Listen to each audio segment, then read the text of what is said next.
it's just been running off my power bank. Cool, what a nice little mini PC, really well thought out, well put together.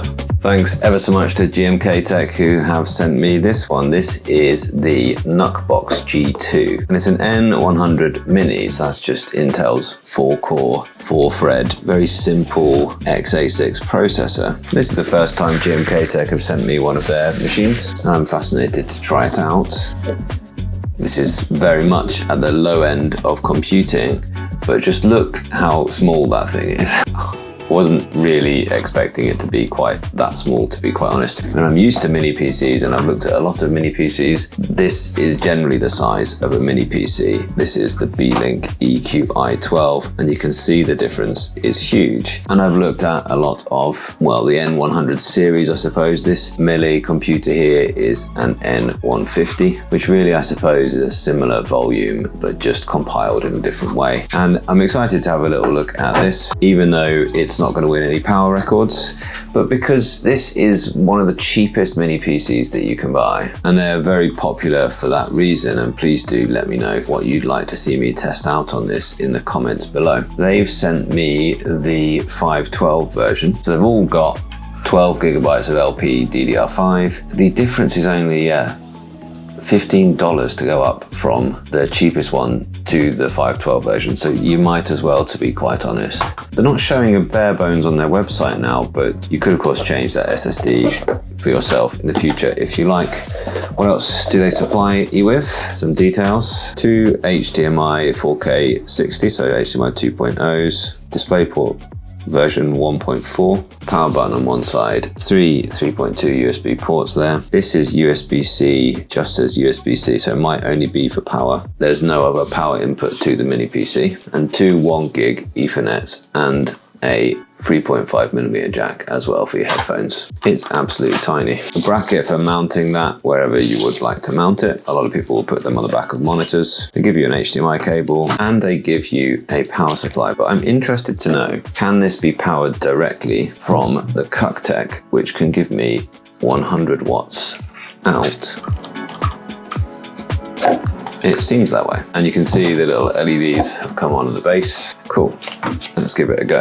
I've seen in a lot of videos that you get a extra colored cover, but I don't seem to have got one of those, so oh well. This computer is quite old, it's certainly not brand new, and the N100 has been superseded by the N97 randomly and the N150, but the difference in the performance between those chips is marginal. What is different about the N100 to the N150, as far as I can tell, is some display drivers. Basically, the encoding and decoding, the integrated graphics is slightly better on the N150. So don't rule this out, especially given the deals that you can obviously get on these little machines. And what am I going to do with this computer apart from play? I think I'm going to allow my children to use this.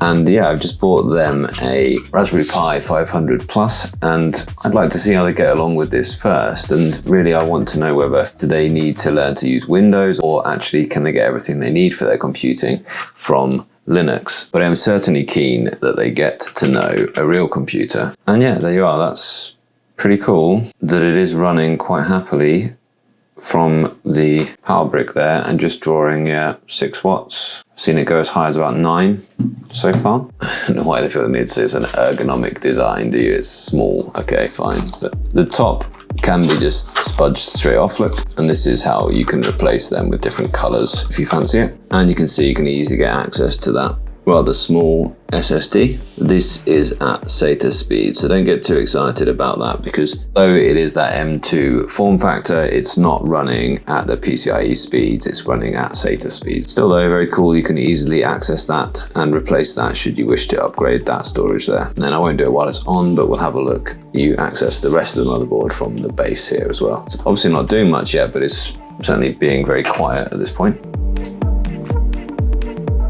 So I've just gone ahead and downloaded Chrome. I wonder if Microsoft measure how many people open up Edge just to download Chrome and go past all of their attempts to put you off doing that. I'll run Geekbench CPU and I'll run the GPU just now. And whilst it does that, I'm interested just to look through the GMKtec actual offer. 170 quid for this with the SSD upgrade. Worth looking at certainly if you just fancy an N100 PC just to play about with really. 21, 23 watts now. So it's pulling a bit more now that it's trying to do its benchmark. I think just really pay attention to the model numbers, because at 11th generation i7, okay, that is very inexpensive. And that 11th generation i7 might well outperform something like this N100, but just remember that it's not just an i7 that matters. This Ryzen 7 would be interesting there, but it's got the DDR4 RAM. I would look for something which has the more up-to-date RAM, to be honest. This Ryzen 5, I think I'd be more inclined to go with that, and the Radeon 760M is not a bad internal graphics card. Even better across here.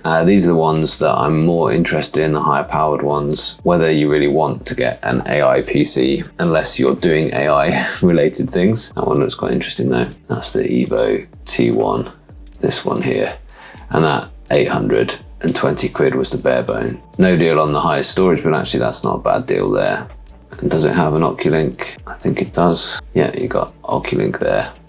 So you can actually run a full graphics card off that, an external graphics card, which is worth looking at. This is the one I think that GMKtec were first to market in the mini PCs with these AI Max 395s, and they're supposedly brilliant. Yeah, you do get a discount from the top line model, but $2,000 is about that sort of asking price really. And what's really good about this 300 series of AMD is actually the RAM is so quick. There's no upgrading the RAM though, but the RAM is so quick because it is soldered on. It is up to 8,000 megabits per second, which is flipping quick. I think you really notice that, especially if you're the type of person that uses multiple programs at once, especially if you're like I am, running multiple streams of high bitrate video. It can really make the difference, to be honest. And a lot of people are saying that they're finding the graphics in this is, you know, as good as a sort of mid-tier last generation graphics card. So, you know, I think well worth having a look at that one there. Just a good mini PC brand really. And interestingly, they're a brand which, when you mention mini PCs, they're the sort of first one that rolls off people's tongues, GMKtec. They must be getting something right if they're the PC brand that people think of when they think of mini PCs. This chip, the i9 HX370, is what I have in my little laptop, and it is really good. With the 64 gigabytes and just a 1 terabyte SSD, I don't know. There's good reductions at least. So that is exactly where I expected it to be. About the same as an N150 in terms of the single core, and I'm comparing that to the Chewy Hi10 Max that I've tried. But it's actually ahead of the Melee, which doesn't have a fan. There's one issue with this computer is it's fanless, so it's totally silent, but it does have a performance hit therefore. And the N100 in the G2 is slightly behind the Chewy in the multi-core, but nothing drastic there. And as expected, it's not as good in the GPU score. So great, I'm gonna have a little look at the back of this as well now. And then I'll be back with a fuller set of benchmarks, as well as a few other little tests. So if there's anything else that you want to see, then please do let me know in the comments. But I'm pretty impressed with this tiny little thing. And I'm really pleased that unlike the Melee, it can run off a power delivery charger. So that has not been plugged into the wall at all.